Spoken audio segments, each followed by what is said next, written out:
હાલ અમે રાજકોટના એક એવા ગ્રાઉન્ડ પર છીએ જ્યાં યુવાનો વહેલી સવારે 5 વાગે જાગીને કોઈ મોજ મસ્તી યા પાર્ટીઓ કરવા નથી આવતા, પરંતુ પોતાનું ખાખી વર્દી પહેરવાનું સપનું પૂરું કરવા માટે વહેલી સવારે દોડવા માટે આવે છે. અને અત્યારે હાજર છે અમારી સાથે હાર્દિક સર કોચ. તો આપણે જાણીશું, બહુ બધા તમારા સવાલ આવતા હોય છે. બહેનો છે તો 13 થી 15 મિનિટ થઈ જાય છે, ભાઈઓ છે 28 થી 30 મિનિટ થાય છે. તો શું હવે રનિંગ પોસિબલ છે આટલા ઓછા દિવસમાં? તો હાર્દિક સર, સૌથી પહેલાં તો તમારો ઇન્ટ્રો આપી દો.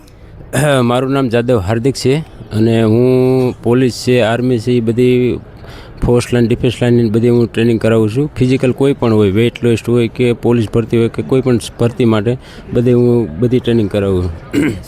અને હાલ અત્યારે પોલીસ ભરતી દોડની તારીખ જાહેર થઈ ગઈ છે અને સૌથી વધારે બહેનોના પ્રશ્નો હોય છે, ભાઈઓના પ્રશ્નો હોય છે કે હવે અમારી પાસે ટૂંક સમય છે અને અમે હજી ચાલુ જ કર્યું છે રનિંગ, તો શું પોસિબલ છે કે અમે ટાઈમિંગમાં આવી જઈશું? હા 100%. પોલીસ છે, માનો કે બહેનોનું છે કે ભાઈઓનું છે, 20 દિવસની ટ્રેનિંગ જોઈ, બરાબર.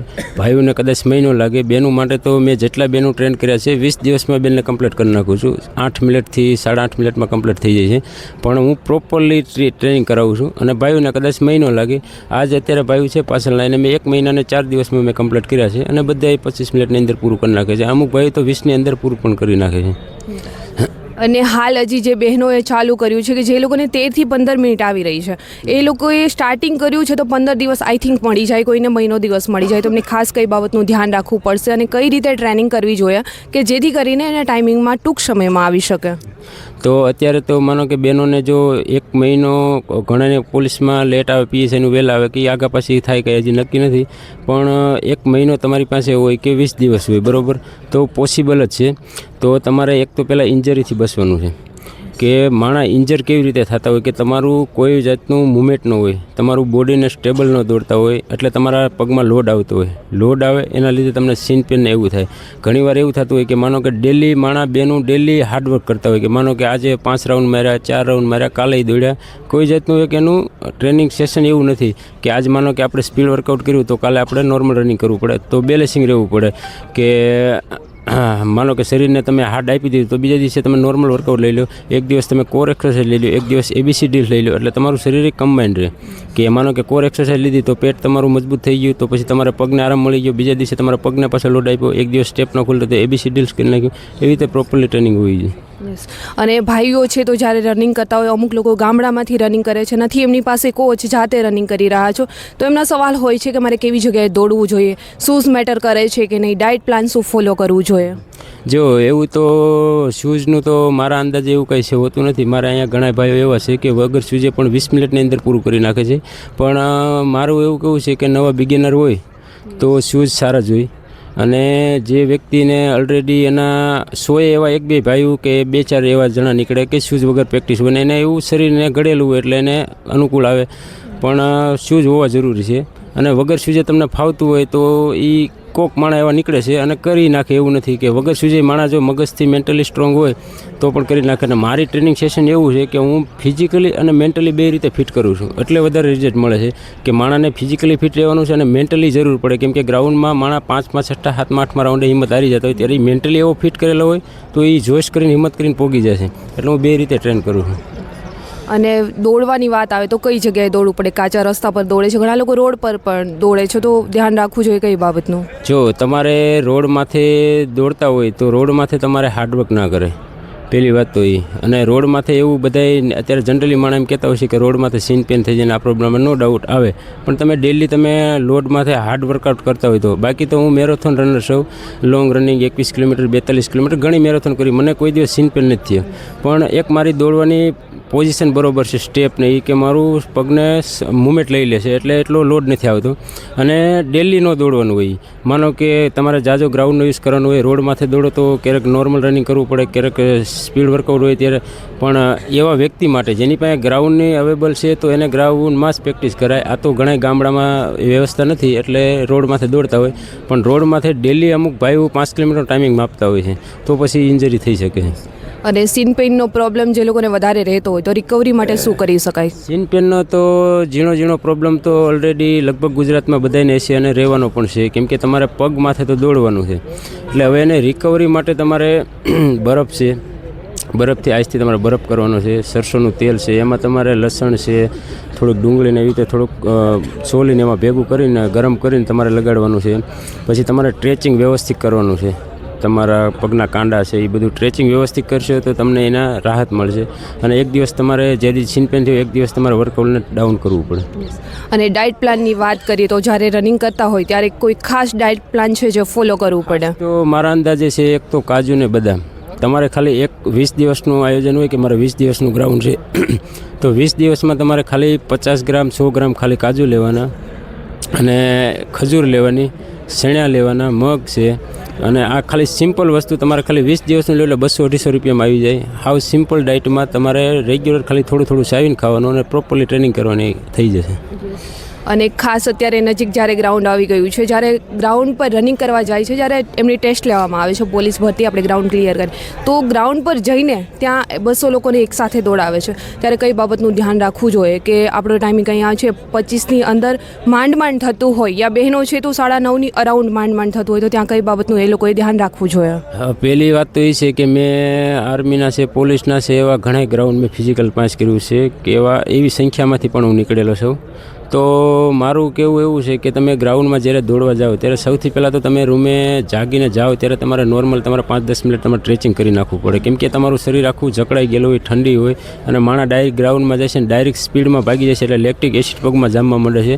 એટલે 5મા-6ઠા રાઉન્ડ એને મનથી દોડવું હોય છે પણ પગ ઉપડતા નથી. એટલે તમારે ઓલરેડી તમે પહેલાં થોડુંક સ્ટ્રેચિંગ કરી નાખો, પછી ગ્રાઉન્ડમાં જાઓ ત્યારે તમારે પહેલાં ગ્રાઉન્ડને પગે લાગવાનું છે. આ મારો એક્સપિરિયન્સ છે. પગે લાગ્યા પછી તમારે ગ્રાઉન્ડથી સ્ટાર્ટ એવું કરવાનું છે કે ભલે તમારી 2-3 સેકન્ડ તમારા પેસથી બગડતી હોય, પહેલો રાઉન્ડને તમે ખાલી એવી રીતે ક્લિયર કરો એટલે તમારું જે આખા શરીરનું લોહી હોય એક્ટિવ થઈ જશે, ગરમ થઈ જાય, તમારા બધા સ્નાયુ એક્ટિવ કામ કરવા મળશે. પછી બીજા રાઉન્ડમાં થોડુંક એમાંથી સ્પીડ વધારવાની છે. પછી તમારે સ્પીડ એવી સ્ટેબલ કરી નાખવાની છે કે સ્પીડ વધવી ન પડે અને ઘટવી ન પડે. એવી રીતે તમારે થોડુંક લોંગ જવાનું છે, 6-7 રાઉન્ડ લગન.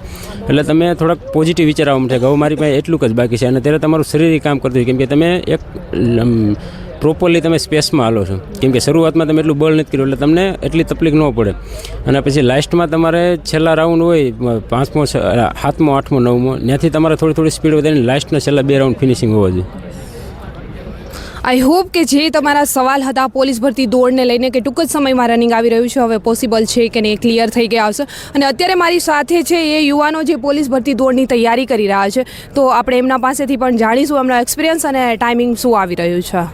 આપે ક્યારથી સ્ટાર્ટ કર્યું છે? હું વચ્ચે ઘરે હતો, 25 દિવસથી તૈયારી કરું છું રનિંગની. જ્યારે હાર્દિક સરના અંદર આવ્યા ત્યારે મારે 5 પૂરું નહોતું થતું. પછી ધીમે ધીમે 5 પૂરું થયું. 5માં ટાઈમિંગ 29-30 મિનિટનો આવતો હતો. પછી સાહેબની મહેનત ખૂબ સારી હતી. તે 22-23ની અંદર અત્યારે હાલ થઈ જાય છે. 22-23માં થઈ જાય છે. શરૂઆતમાં અમારે 4 રાઉન્ડ 5 રાઉન્ડ નહોતા લાગતા, પણ સરની જે આપણે ટ્રેનિંગ છે બહુ સારી છે. એના હિસાબે સ્ટાર્ટિંગમાં 3 રાઉન્ડ કે 4 રાઉન્ડમાં લાગતા અમારાથી. સ્ટાર્ટિંગમાં તમારે 3 થી 4 રાઉન્ડ યા 5 રાઉન્ડ લાગતા હતા, ત્યારે ક્યારે એવું થયું કે હવે હું આગળ સુધી નહીં પહોંચી શકું, છોડી દઉં, વચ્ચે હિંમત તૂટી હોય ક્યારે? હા, ઘણીવાર એવું થતું કે આપણે 3-4 રાઉન્ડ દોડી એટલે પછી હિંમત જ ન આવે કે 5મો 6ઠ્ઠો લાગે જ નહીં, પછી વોકિંગ કરવા માંડી. પણ ધીમે ધીમે ચાલુ રાખ્યું એટલે થઈ જાય છે હવે. યસ, તો અત્યારે જે વિદ્યાર્થીઓએ ચાલુ કર્યું છે અને ખાસ કરીને કમેન્ટ્સ આવતી હોય છે કે મોટિવેટ કરો, તો તમે તો 3-4 રાઉન્ડથી તમે કહો છો કે મારું નહોતું થતું, તો ક્યારેક તો હિંમત તૂટી જ હોય કે નહીં થાય, તો શું કહેશો અત્યારે જે વિદ્યાર્થીઓ તૈયારી કરે છે જેની પાસે મોટિવેટ નથી અને 7મા 8મા 8મા રાઉન્ડથી જ છોડી દે છે કે હવે નહીં થાય? એટલે આપણે જ્યારે ચાલુ કરીએ ત્યારે એવું મનથી નહીં રાખવાનું કે મારે નહીં થાય, સતત ચાલુ જ રાખવાનું. પછી ભલે 4 લાગે, 5 લાગે, 6 કે દોડ્યા જ રાખવાનું. એમ સ્પીડ ભલે ઘટી જાય પણ કન્સિસ્ટન્સી રાખવાની. એમ રાઉન્ડ પૂરા કરવાના. આપનો ટાઈમિંગ શું આવી રહ્યો છે અત્યારે? 24-25ની અંદર આવી જાય છે. સ્ટાર્ટિંગમાં શું ટાઈમિંગ આવતો હતો? પહેલાં 29-30 મિનિટ થઈ જતી. 29-30 મિનિટ સ્ટાર્ટિંગમાં આવતી હતી, અત્યારે 25ની અંદર થાય. કેટલો સમય લાગ્યો તમે તૈયારી કરો? મહિનો દિવસ થઈ ગયો. 1 મંથની પ્રેક્ટિસ છે? હા. અને ખાખી જ શા માટે? જુનૂન છે એમ લે કરું. આઈ થિંક તમારું તો સિલેક્શન થઈ ગયું છે. શેમાં સિલેક્શન થયું છે? અમારે અત્યારે SRPFમાં થયું છે. અત્યારે શેના માટે તમે પ્રેક્ટિસ કરો છો? PSI constable? અત્યારે ટૂંકમાં કોન્સ્ટેબલ માટે અને PSI બંને માટે. એમ કે પ્લસ ફિટનેસ માટે કે શરીર સારું રહે એના માટે એમ. તો તમારું તો ઓલરેડી સિલેક્શન થઈ ગયેલું છે, તો આપણે પ્રેક્ટિકલ તો કરીએ છીએ ફિઝિકલ માટે, તો લેખિત માટે સ્ટુડન્ટને શું કહેશો, કઈ રીતે તૈયારી કરવી જોઈએ? લેખિત માટે તો એવું છે, અત્યારે આપણે દોડતા હોય સાથે સાથે વાંચવાનું પણ ચાલુ રાખવું જોઈએ, કે એવું નહીં કે ખાલી દોડવાનું પછી દોડી જાય પછી એમ થાય કે હવે આપણે પાસ થઈ ગયા અને પછી વાંચવાનું ઓછું થઈ જાય, એવું નહીં. બંને વસ્તુ બેલેન્સ રહેવી જોઈએ, વાંચવાનું પ્લસ દોડવાનું બંને. અત્યારે જ્યારે ફિઝિકલ માટે તૈયારી કરે જ છે તો ત્યારથી જ રીડિંગ જોડે સ્ટાર્ટ રાખવું જોઈએ, અને એન્ડ સુધી તમે જે PYQ વગેરે છે કે ખાસ એડવાઇસ આપવા માગશો કે આ પ્રોપરલી પહેલાંથી જ કરવું જોઈએ? હા, શરૂઆતથી જ આપણે બેઝિક પહેલાં GCRT જે 6 થી 10 ધોરણ, પછી 11, 12 ઇતિહાસ ભૂગોળ છે એ બધું કમ્પ્લીટ થઈ જાય પછી હાર્ડ લેવલ ઉપર જવું જોઈએ. ડાયરેક્ટ NCERT ન વાંચવી જોઈએ, પહેલાં આપણે GCRT કમ્પ્લીટ થાય પછી NCERT ઉપર શિફ્ટ થવું જોઈએ. પછી બેઝિક જે નાના નાના ક્વેશ્ચન હોય એ છે, પછી જૂના પેપર છે એ બધા વારાફરતી જોવા પડે એ મુજબ. જસ્ટ કોન્સ્ટેબલ છે તો NCERT GCRT બંને કરવી જોશે? હા, બંને કરવી જોશે. અને ઘણા કહેતા હોય છે આ તો કોન્સ્ટેબલ છે, આપણે ક્યાં GPSC ક્લિયર કરવી છે તો આ નોર્મલી એક પુસ્તક વાંચી લઈએ તો ચાલશે, આવું કંઈ છે કે પ્રોપરલી કરવું જ પડશે? ના, એવું કાંઈ નથી કે ખાલી કોન્સ્ટેબલ છે તો આપણે કાંઈ વાંચવું ન જોઈએ, કેમ કે અત્યારના પેપર સ્ટાઇલ મુજબ ગમે તે પૂછાય છે. એટલે તમારું બધાનું પણ એક સપનું હશે કે જોઈએ તો ખાખી જ જોઈએ, અને અમારી સાથે અત્યારે જે બી યોદ્ધાઓ, જે બી યુવાનો સાથે આપણે વાત કરી છે, બધા ખાખીના યોદ્ધાઓ છે. અને આઈ હોપ કે આજે તમને જે પણ માહિતી જોઈતી હતી ફિઝિકલ ટેસ્ટ માટે બધી માહિતી મળી ગઈ હશે. અને આજનો વિડીયો તમને પસંદ આવ્યો છે તો વિડીયોને લાઇક, કમેન્ટ, શેર, સબસ્ક્રાઇબ જરૂર કરજો. જલ્દી મળીશું મારા ન્યૂ વિડીયો સાથે. ત્યાં સુધી બધાને જય હિન્દ, જય ભારત.